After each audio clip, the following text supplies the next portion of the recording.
Previously on Wake for Me. Welcome aboard, me arties. Jobs that we have left to do are but one: to remove the depth sounder transducer wart from the bottom of the hull. So this is the depth sounder transducer wart that Dread Pirate Biff was talking about. As you can see, it's just this kind of ungainly knob that hangs off the bottom of the keel. One of the other members at the Mud Bay Yacht Club here asked me why I'm taking it off, and it's a Westsail 32. It's going to be slow. But I thought, well, that is a bit of a fallacy. These boats aren't racing boats, but they're certainly not super slow, and anything I can do to reduce drag in the water is only going to help. In this day and age, when we have modern technology, this thing can be replaced and remove that much drag in the water. So I'm going to set up here, get my lights out, and I'm going to try and take this off with a Sawzall. But before I do that, I need to look at what's happening on the inside of the boat. This is actually underneath the starboard side settee cushions. And so I'm going to, before I start hacking on this, going to go in there and have a look, see what I'm facing inside. Well, I've removed the settee cushions and made a horrific discovery. When I removed the cap rails, I put plastic over the hull deck joint to prevent rainwater from seeping in. But the terrific windstorms that we've been having here have blown it off, and I keep taping it down, but the wind keeps blowing it off. And so when I came in to have a look at this particular project, I discovered this.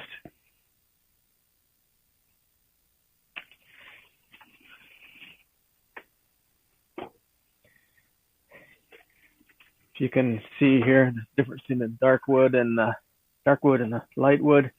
This is all wet, and of course over here we have mold, and I can feel that it's wet. In the storage compartment here, same thing.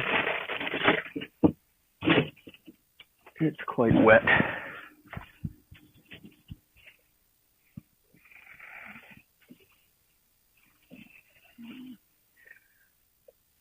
Appears to me that's not the first time that we've had some leakage problems here, and it's probably coming from the cap rails, just not in as significant amounts as it is now, because the cap rails are actually off. Nevertheless, we push forward, and here's the inside of the hull where the transducer is, but it looks like I have two transducers. It looks like this one here may be the one that's actually functioning currently, and it looks to be a through hull transducer. And this one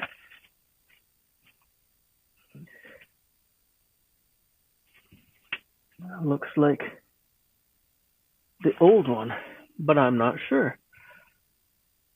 It's very odd. So I think that's the new one. I think that's the old one. I'm going to have to go back outside and maybe do some measuring to see what's what. I'll be right back. Well, I confirmed that the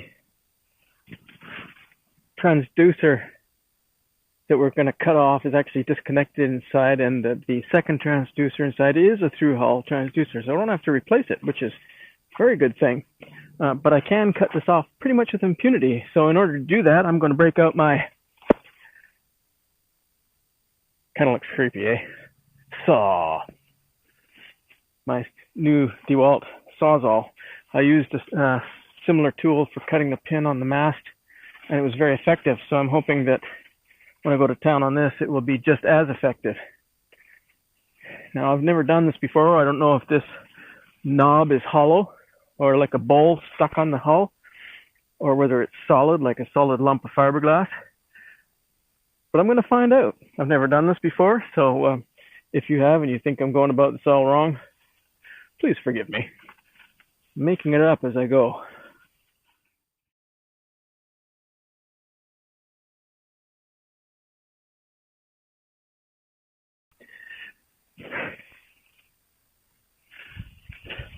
Well, it appears like it's solid. It's a solid piece of fiberglass.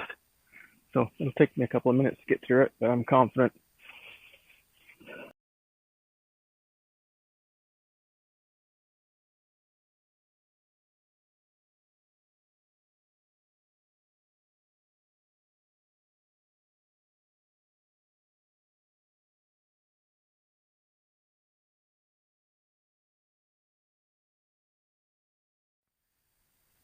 Interesting.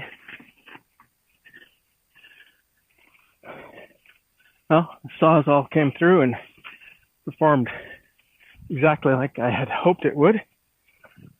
And little bear no longer has its wart. So if you're wondering what it looks like,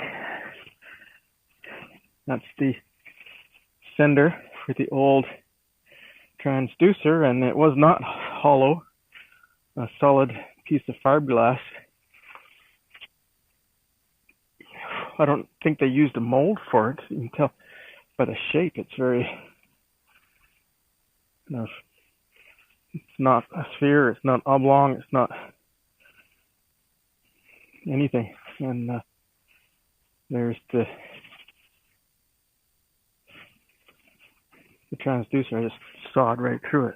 So fortunately I don't have any holes to fill. I'm going to have to probably I'm going to knock that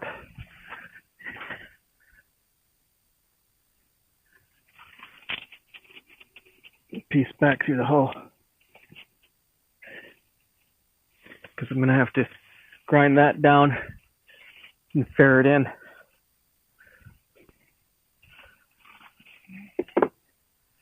And in order to do that, I'm going to have to push that back. It's only about a 3/4 inch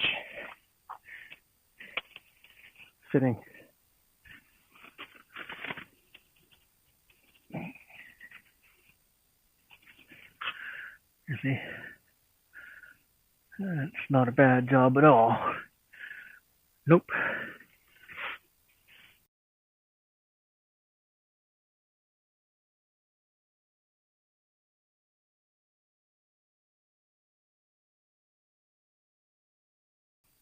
Well, I got the wart removed from the outside of the hull, and it came off relatively clean.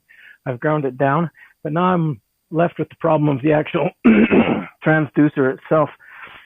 I whacked at it with a hammer, as you just saw, and it didn't budge. Now, I didn't want to whack at it too hard because I don't want to break anything in there. So I'm going to have a go at it from the inside. There's a fitting on the inside. It looks like a wrench can go on it and unscrew it. So I'm hoping that I can simply unscrew it and remove anything that might be binding it, and then give it a good whack and drive it right out of there. But we'll see.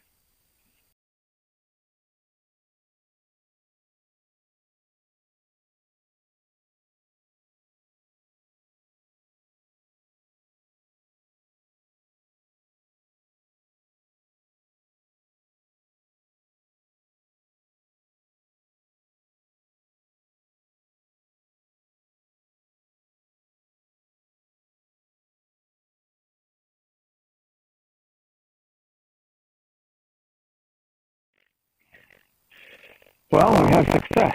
My objective today was to pull or cut the ugly depth sounder transducer wart off the hull of my boat, which I did, and then remove the bronze fitting from the hole, which I have done, which leaves me with a nice smooth hull with a hole in it.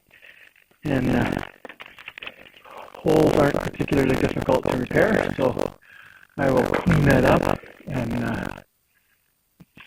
fill it full of fiberglass on another day. Right now it's sneaking up on 6 o'clock in the evening. It is pitch black outside, and it makes working on the boat a little problematic every time I want to do, especially something like this where I have to go inside, outside, I have to take the light with me because the light on the inside of the boat is insufficient to get into the cubby holes and nooks and crannies and so on. So I'm going to clean up and call it a day. In the meantime, fair winds, along the seas, and God bless.